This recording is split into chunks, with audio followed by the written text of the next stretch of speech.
Prenez note que dans cette vidéo, nous mentionnerons les éléments prescrits par le règlement, mais également certains éléments qui sont essentiels à vérifier en tant que conducteur professionnel. En premier lieu, allumez l'ensemble des phares et des feux, ainsi que le clignotant gauche et positionnez-vous en avant du véhicule lourd.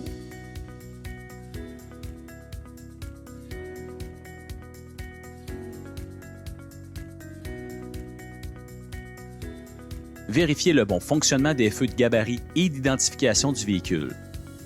Les feux de positionnement, les feux de croisement et le fonctionnement du clignotant gauche avant. Vérifiez qu'il y a absence de traces de liquide au sol et que le camion n'est pas affaissé.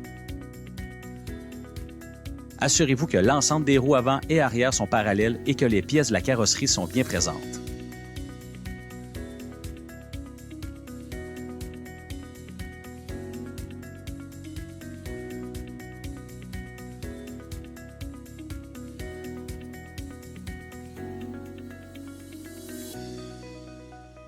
Sous le capot, vérifiez que l'ensemble général du bloc moteur ne présente aucune fuite apparente et le niveau d'huile de la servodirection, le longeron avant et la suspension avant en vous assurant de bien vérifier les lames de suspension, les ancrages et les brides de fixation. Inspectez la semelle afin de vous assurer qu'elle ne présente aucun corps étranger ainsi que l'usure du pneu sur l'ensemble de la surface accessible, l'état du flanc, l'état de la roue, la présence de tous les boulons de fixation et qu'il y a absence de fuite d'huile, ainsi que la présence de la valve. Pour l'ensemble des pneus du véhicule, assurez-vous qu'il n'y a aucune fuite audible, de crevaison et qu'aucune pièce fixe vient en contact avec une pièce mobile. Vérifiez la solidité de l'ensemble des rétroviseurs. Observez le bon fonctionnement de la portière du conducteur et celle des autres portières du véhicule. À ce niveau, tout dépendamment le type de véhicule que vous avez, vérifiez la présence du matériel d'urgence. Profitez-en pour vous munir d'un marteau qui vous permettra de bien vérifier si la présence de crevaison sur l'ensemble des pneus. Pour tous les types de réservoirs de carburant, vous devez observer les fixations du réservoir, la présence du bouchon, de même que d'éventuelles fuites du réservoir autres qu'un suintement. Poursuivez en vérifiant le longeron jusqu'à l'arrière du véhicule. Pour l'ensemble des roues arrière, vérifiez le bon état des lames de suspension, des ancrages de lames et des brides de fixation ainsi que le ballon de suspension. Vérifiez ensuite l'état des roues arrière. Inspectez les semelles. Vérifiez l'état des flancs,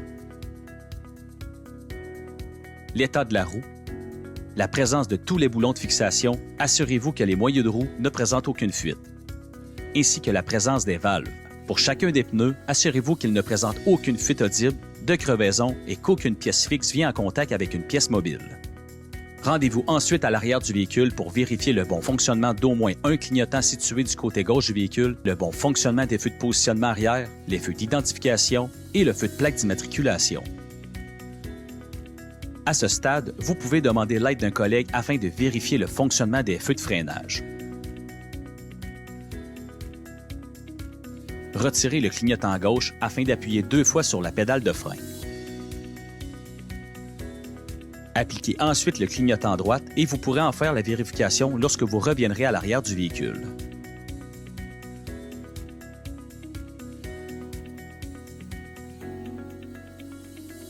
Assurez-vous que l'ensemble des roues arrière sont parallèles et que les pièces de la carrosserie sont bien présentes. Poursuivez en vérifiant le bon fonctionnement du feu de positionnement latéral.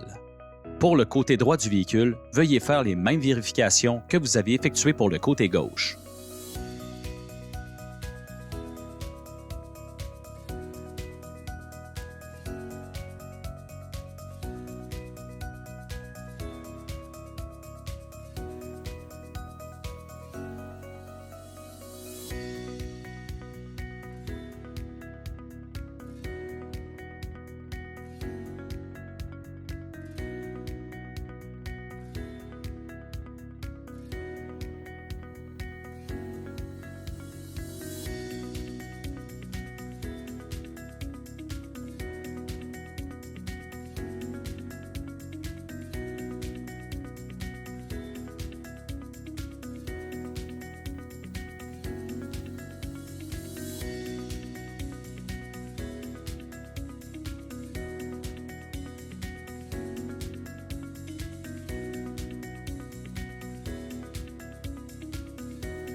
Poursuivez en vérifiant le niveau d'huile moteur.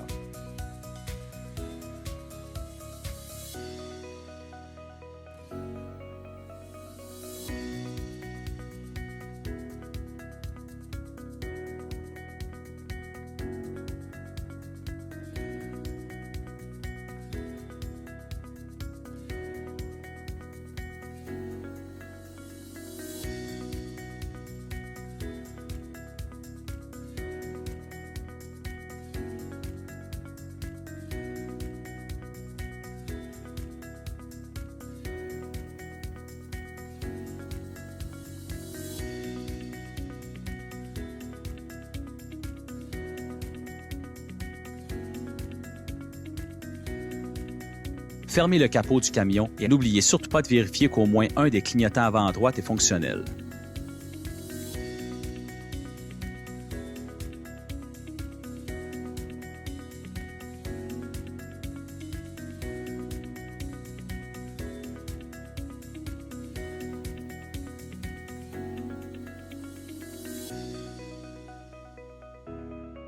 Pour la suite de la vérification, rendez-vous à l'intérieur de la cabine, toujours en utilisant 3 points d'appui. À l'intérieur du véhicule, appuyez à plusieurs reprises sur le frein de service afin de s'assurer que les avertisseurs visuels et auditifs de basse pression d'air se mettent en marche à une pression supérieure à 55 livres pouces carrés. Lorsque le test est concluant, démarrez le moteur et desserrez le frein de stationnement afin de faire les vérifications du rendement du compresseur. Pendant que le moteur tourne au ralenti, maintenez une pression sur la pédale de frein de service et assurez-vous que le compresseur permet d'atteindre et de maintenir une pression d'air d'au moins 90 livres pouces carrés. Toujours en s'assurant que le compresseur permet d'atteindre et de maintenir une pression d'air d'au moins 90 livres pouces carrés, laissez le moteur tourner et assurez-vous que le compresseur arrête de fonctionner à une pression d'air qui se situe entre 117 livres pouces carrés et 137 livres pouces carrés. Pendant que vous effectuez ce test, vérifiez l'état des rétroviseurs, vérifiez l'état du pare-brise ainsi que les vitres latérales. S'assurez que les essuie-glaces sont efficaces et que le système de lave-glace est fonctionnel. Vérifiez la solidité du volant, que la colonne ajustable demeure dans la position choisie, l'efficacité de la servodirection, ainsi que le fonctionnement du klaxon. Vérifiez l'efficacité de la ceinture de sécurité. Vérifiez la solidité et le fonctionnement du siège. Qu'il a absence de senteur de monoxyde de carbone à l'intérieur du véhicule, actionnez la soufflerie et vérifiez que l'air est projeté sur le pare-brise. Après vous avoir assuré que le compresseur a cessé de fonctionner à une pression d'air entre 117 et 137 livres pouces carrés, arrêtez le moteur et appuyez sur la pédale de frein de service et maintenez-la enfoncée afin de vérifier l'étanchéité du système de freinage. Observez s'il a une fuite visible sur les manomètres ou audible.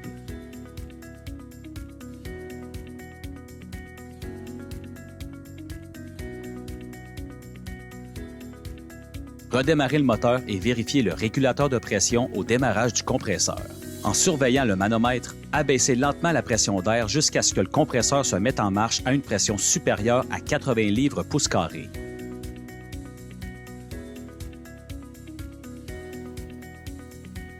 Appliquez le frein de stationnement afin de s'assurer que le frein de stationnement retient le véhicule. Pour ce faire, mettez la transmission en marche avant et tentez de faire avancer le véhicule en appuyant légèrement sur l'accélérateur.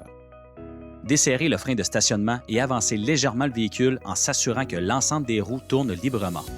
Appuyez ensuite sur le frein de service pour vérifier son efficacité. Remettez la transmission au point mort. Appuyez et relâchez l'accélérateur afin de s'assurer que le moteur revient au ralenti. Et si nécessaire, vérifiez la pédale d'embrayage. Le point 20 de la liste de défectuosité concerne les pièces et composantes à vérifier selon les politiques internes de votre exploitant. Voici quelques exemples de ces pièces et composantes supplémentaires à vérifier. Premièrement, allumez l'ensemble des feux stroboscopiques et les feux de travail afin d'en faire les vérifications. Assurez-vous de vérifier le fonctionnement des feux stroboscopiques sur tous les angles du véhicule.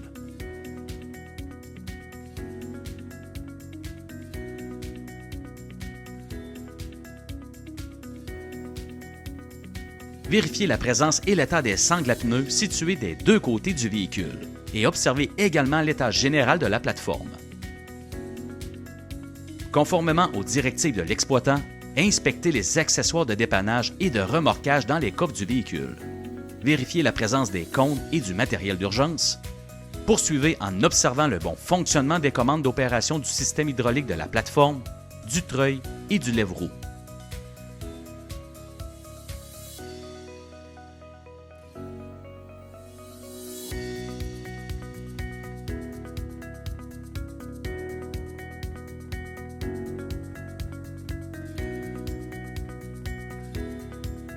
Vérifiez les longerons et les traverses.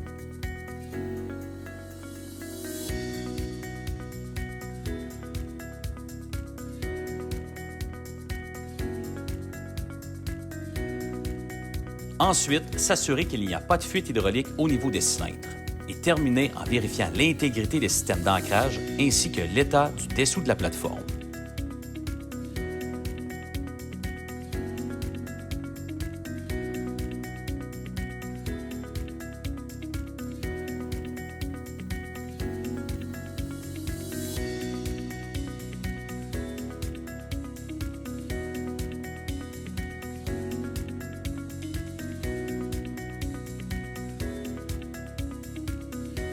Vérifiez le fonctionnement du treuil et l'intégrité du câble.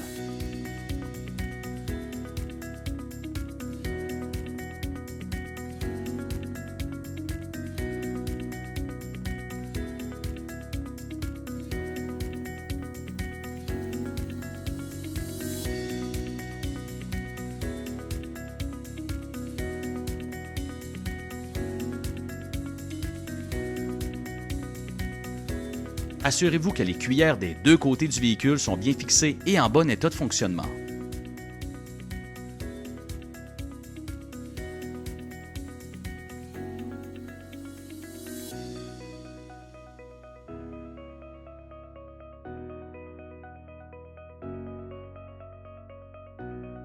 Vérifiez également le bon fonctionnement des commandes d'opération du système hydraulique de la plateforme, du treuil et du lève-roue de l'autre côté du véhicule.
Poursuivez en vérifiant encore une fois les feux stroboscopiques de tous les angles du véhicule.